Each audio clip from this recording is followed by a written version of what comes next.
and welcome. It's Happy Monday. This is Happy Monday, but it's leaders and legacy in style, the divine masculine and the divine feminine. I am Joy Ruffin, and it's always a pleasure to meet and greet with you every Monday here at 3 p.m. Eastern Standard Time. Even though we're global, we go everywhere. That said, every week when we come to you, I'll bring you a featured guest speaker. But let me share with you a wee bit about what we do here. The work that I do is as a leadership and signature style specialist, executive producer, TV host, and podcaster, and quite different from many of the people, and they're all excellent, who do style work. And that's what we're going to be talking about a little bit later today.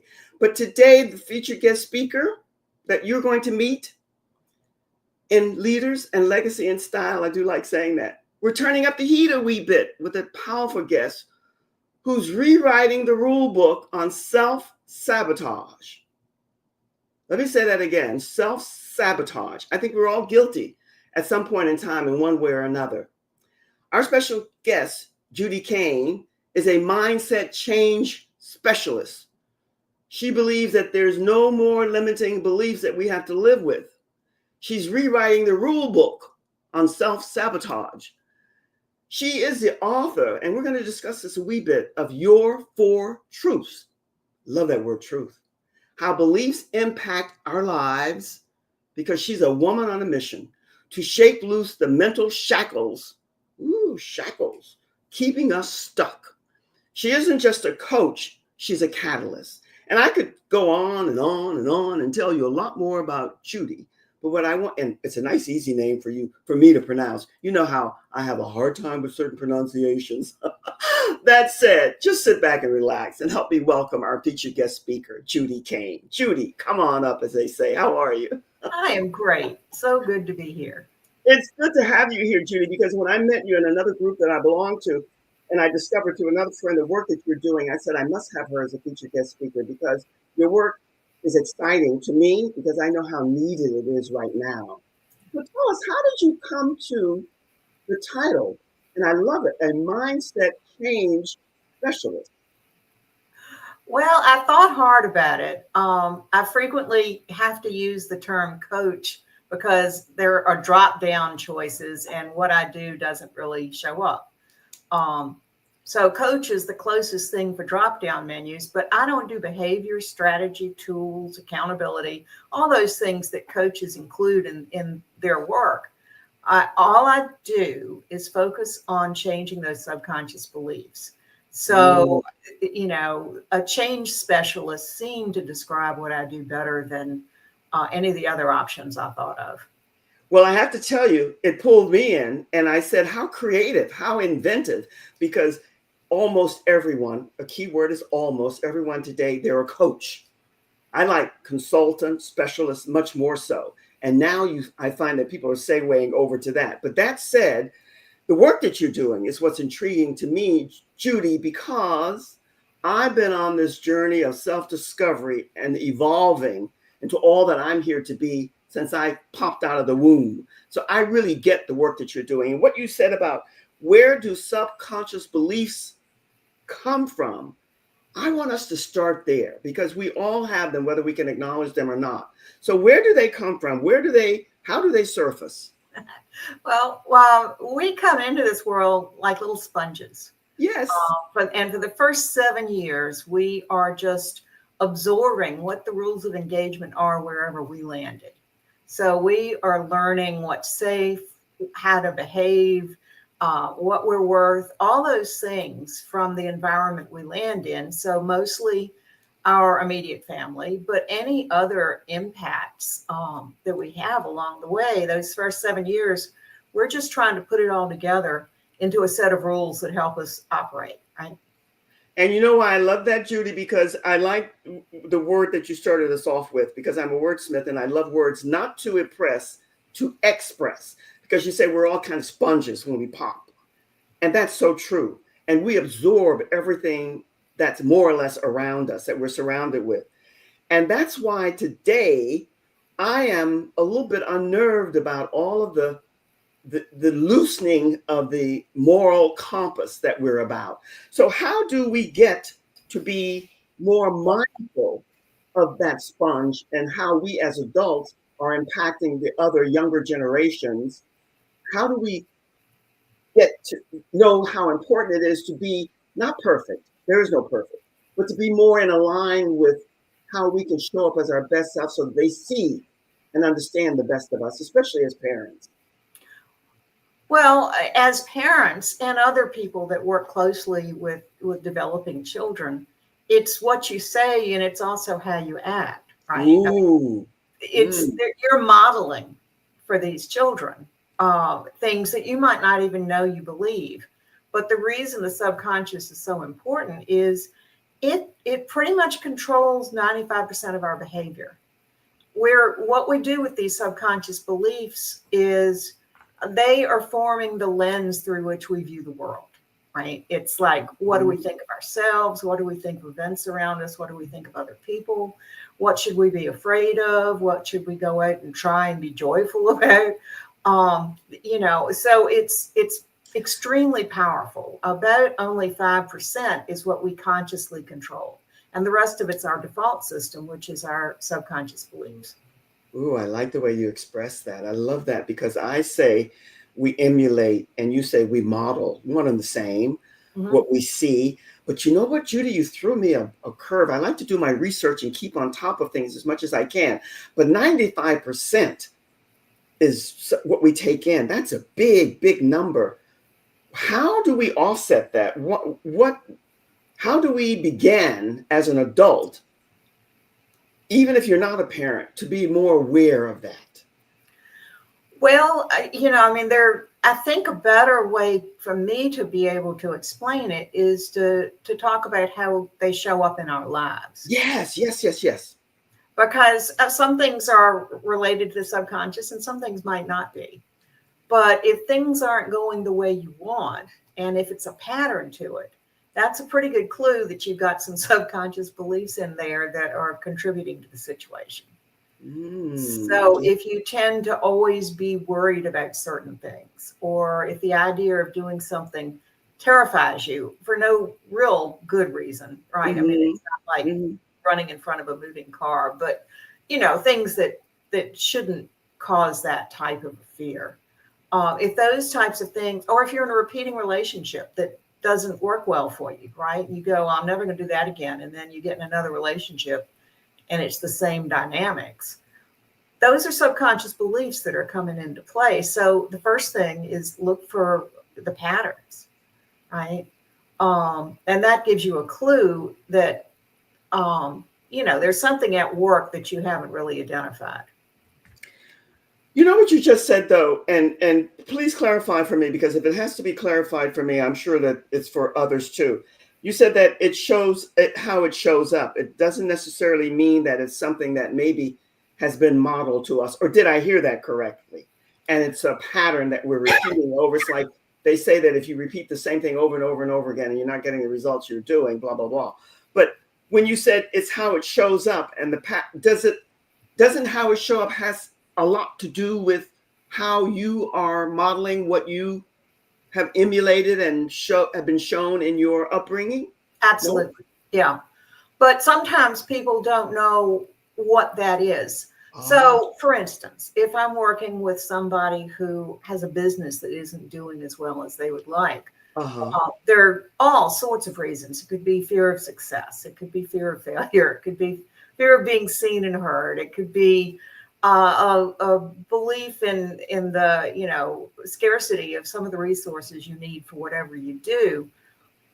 But those are broad categories, right? So it could be that you're self-sabotaging because your subconscious doesn't think it's safe to be successful because you have a belief that in order to be successful, you have to work 24/7.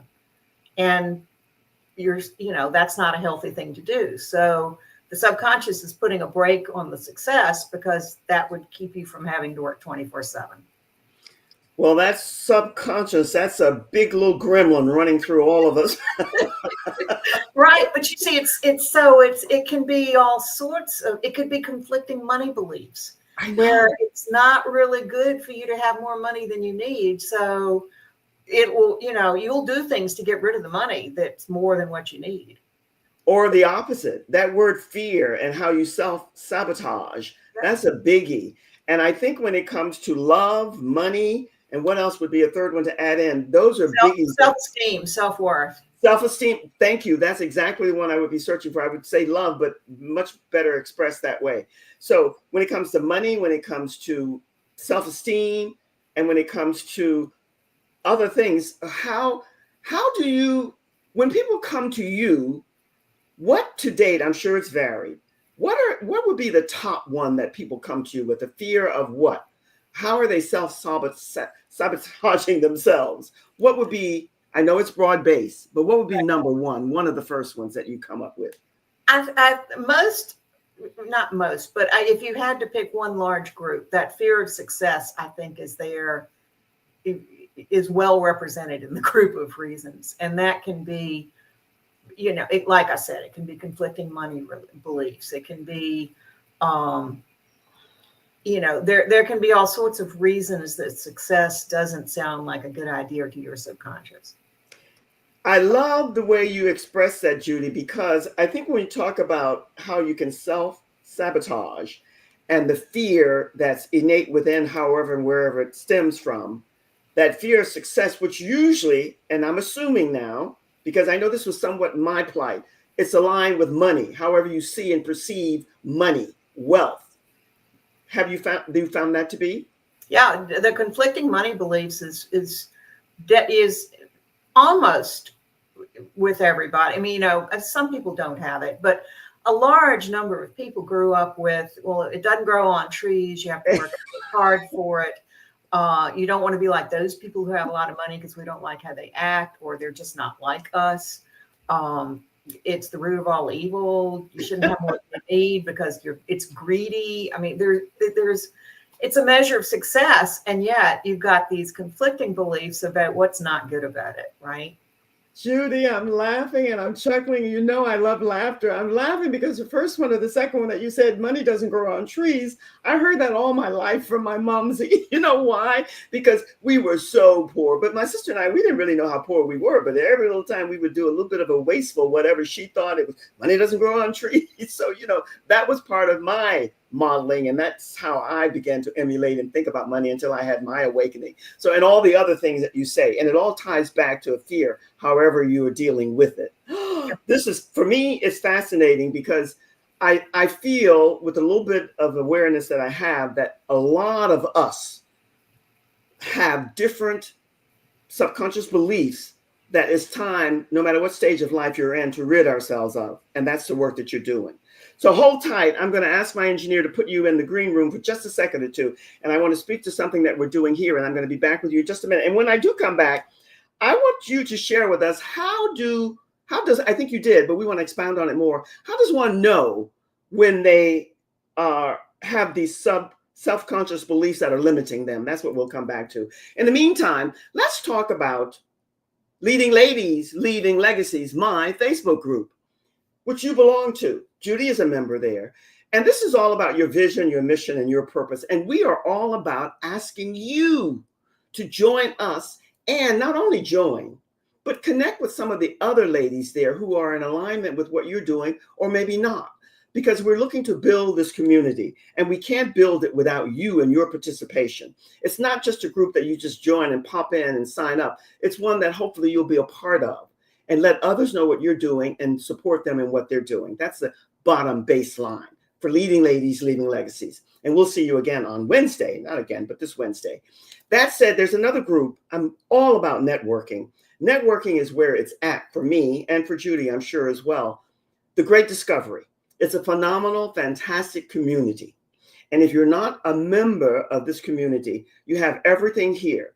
Take a screenshot or a snapshot and join, pop in, peek in every weeknight at 8 p.m. Eastern Standard Time and see if there's something for you. If you're a course creator, a speaker, whatever it is that you do, there's so many venues there that you can use that will benefit you on your journey.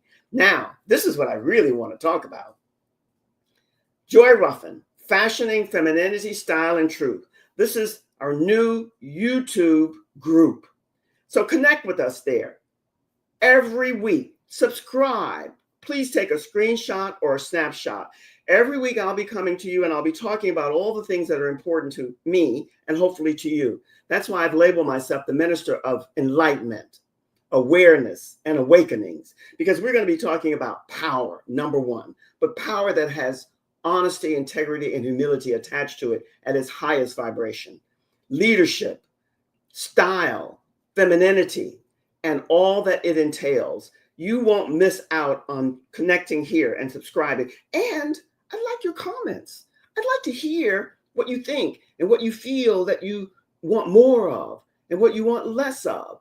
Good, bad, and so-so. We don't do ugly, but make sure you join us there. That said, Judy, one of the things that I wonder, how do you know if your limits, if you are limiting yourself, or do you know? Because you spoke to it briefly, lightly, but let's expound on it a wee bit more. How does one know? You spoke to that fear, self-sabotaging. But what else? What other means and ways does one know that, whoops, I could use some guidance here. I could use a little bit more support.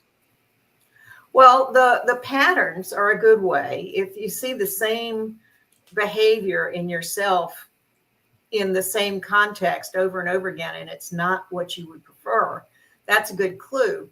But what I've noticed, which is really interesting when I work with people, the first thing I ask them is, I ask them about why they're there, right? What's going on and what would they rather experience? And frequently people don't know what they want. They are making decisions based on what they're trying to avoid.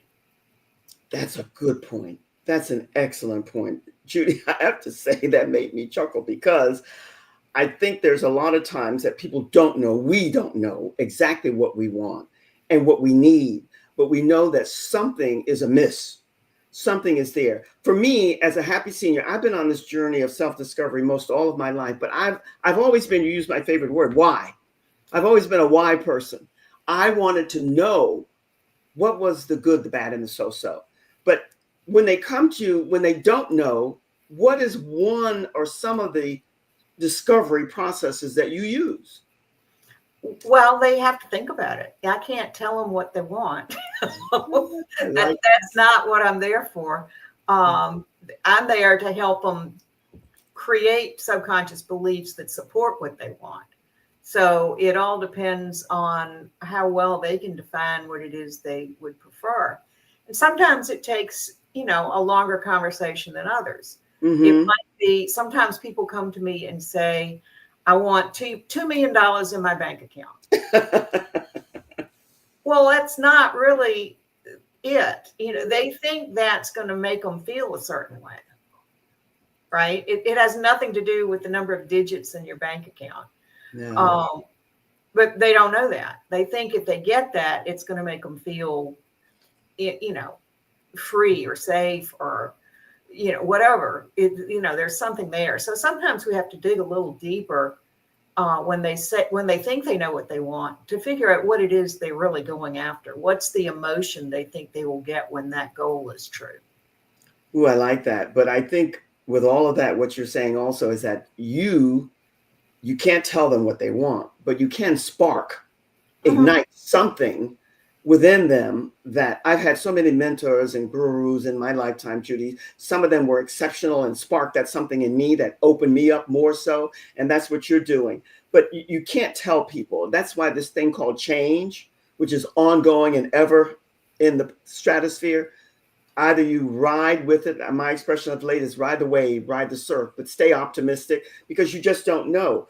But limiting beliefs are deadly. And I think this thing called change, this is a period. Let me ask you this. Woohoo. This is a period for me of awakenings, not because of where I'm at, but I think it's a period for the universe. Mother Earth is asking all of us to become more cognizant of who we are and why we're here and how we're to share the gift, the greatness, and the genius of us with others. What do you say about something like that? Oh, I agree completely. I do think we're here to be our best selves and leave things better than the way we found them. Do you feel that of late here in the past, 3 to 5 years, maybe 1 to 2, 3, that this has become more prevalent And especially because I'm all about the divine masculine and feminine, but I work predominantly with women, that is more prevalent for women to own, my favorite word, I say it all the time, is power, but power in the best way. Do you think it's more of a time for us to own our power in the best way, knowing I our... think that power makes some people afraid. I think, a lot of times people are afraid of what power Oh, they have. But I think more and more people, men and women, are becoming more understanding of the fact that what they need is inside of them, right? yes. Yes. And Judy, you just sparked something in me, because what as soon as you said that, you know what sparked within me? I think power and success and money are all combined and aligned. And Yeah. so contingent upon the individual and all the other things that has happened in their lifetime, that could be something that could be very frightening for them. Yeah. I own it now, but it's taken me all these years to own it. But one doesn't have to wait to get to the stage of being in the what they call a happy senior stage, right? You can own it at an earlier age. I Yes. didn't, but now I do. But why do you think, aligning with what you said about success and money, why is that word, you said go within, why is that so frightening for so many of us, that Well, word power, and especially for women? yeah. Well, I mean, it's the good news, bad news, right? If Uh-huh. you have the option to make the changes, and also it's up to you, right? So, I mean, the freedom's good, but the responsibility's there too. You have to take responsibility for it, as opposed to blaming circumstances or others. Yeah. Judy, the time is such now that, at least I'm hearing, and I would love your feedback, that everybody's saying, go within, everything's within, go within. I say it myself sometimes, but at a different level, I hope. But how do people, this thing called change, a lot of people know that something has to happen, but they don't know where to begin. They don't know how to go within. How And people only change when they're ready. They only Yes. change when they feel, whoops, now is the time, something has to give. Let me talk to somebody who can be a guide or a messenger for me. But how does that come about? If you don't, Well, if you're not a why person, I'm a why person. So I sought out guidance. But so many who need it don't. And we are part of this big collective, all for one and one for all. So how do we ignite a bigger awareness and awakening for those who probably need it? We all do. well, I don't try to go out and change people's opinions on how life No. unfolds, but I think more and more people accept the fact that they've got subconscious beliefs. I mean, that I used to say that when I first started my business, and people looked at me like I was crazy. There are a lot more people now that they know it already, right? It's not news to them. They understand that there are these things in there that aren't serving them well. But I think, the thing that people aren't as comfortable doing, aren't as practiced in doing, is giving that time to deciding what it is they really want. Mm. And once they define that, then, a lot of times people can make those shifts just by thinking up examples of what that will look like in their lives, and going really deep in detail for those examples, Mm. immersing yourself and really seeing what it looks like and what are people saying. And, the big thing is the emotions, right? Of when this is true, this is the feeling I'm going to have. And if you do that with enough examples frequently, I have seen people be able to make the shifts themselves. I like that. I like that. And I like that word, make the shift themselves, and emotions, because emotions are what rules us and the universe, that ability to feel. But the other thing that ties in with that is that we all are in the process, or we hopefully are, of being able to seek out what's really going, you said this, make us happy. I think most of us, because we're inundated with the entertainment industry and the fashion industry, the communications industry, and money, money, money, money, money. And most all of us, I did initially, and you have to have it. You can't live without it. But you need more than just the money. How many people do we know who had all the money in the world and they're miserable? And that's because they didn't go inside. They don't know who they are. They haven't sought the guidance that they need, because money does not make you happy. So how do you convey that? How do you just be who you are, right? You figure out what's important to you, what do you resonate with, I think is a good way to say it. That's a good way. Because it needs to be what you want. It should be fulfilling. It should make you feel like you're providing value, right? Either Yes. you're proud of what it is that you are doing.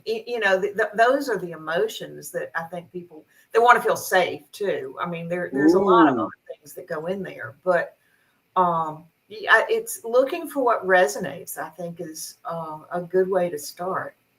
I think that's the word that you use. People sometimes are afraid to be courageous and brave because they want to be safe. And they might feel that maybe what they want and what they're looking at. But you talk about, and you spoke to it several times, and emotions rule the universe. They really do. And that's love and all the other good things. But it's all about family, relationships, and community. So people want to know that what they have to offer and what they're giving is of value to others. But that discovery, contingent upon the individual, can be vast. And helping them to discover that and sparking that within them, that's your assignment as a mindset change specialist, right? Right. That's what you do. So listen, the time flies here, but I want to hear, because it's me, give us an example without giving us any scenario, names, or background. What's one of the most rewarding sessions and discoveries that you've had in working with one of your clients? Not only what you gave them, but what they gave you. Gosh, a lot of times you see something that's pertinent to yourself when you work with others. Yes. Yeah. I've seen so many people. I think the ones that are the most important are where people get confidence in who they are. Yes. Because there are a lot of people that just don't think they're that important. They don't think they've got much to offer. They're embarrassed to be themselves, right? Yeah. There's shame and guilt and all of those emotions because of the beliefs they got when they were little, for the most part. I can't think of a specific one, but there are lots of them where people have learned that they do have changed their beliefs to know that they have value.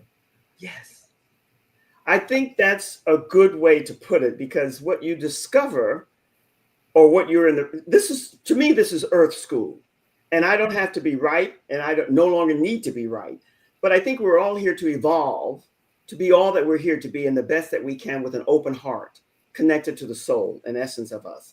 So that thing about knowing who we are and to value that's a biggie, because that takes a lot of gathering all the stuff together, those self-sabotaging beliefs that we have, most of us come with. Even sometimes in a very happy home environment, I think, Judy, one can have self-sabotaging beliefs, right? And maybe one of the extremes would be those who the ego is inflated. I mean, they really think that everything that they do is gold and platinum. So that can be as bad as the other side, as far as what I can see. Not judging it, but being aware of it. So the time goes here. What pearls of wisdom, what takeaway, what do you want to leave those who will come for the replay and those who will be watching us all over the globe? What do you want them to take away with what you do and what you can offer them? The stage is yours.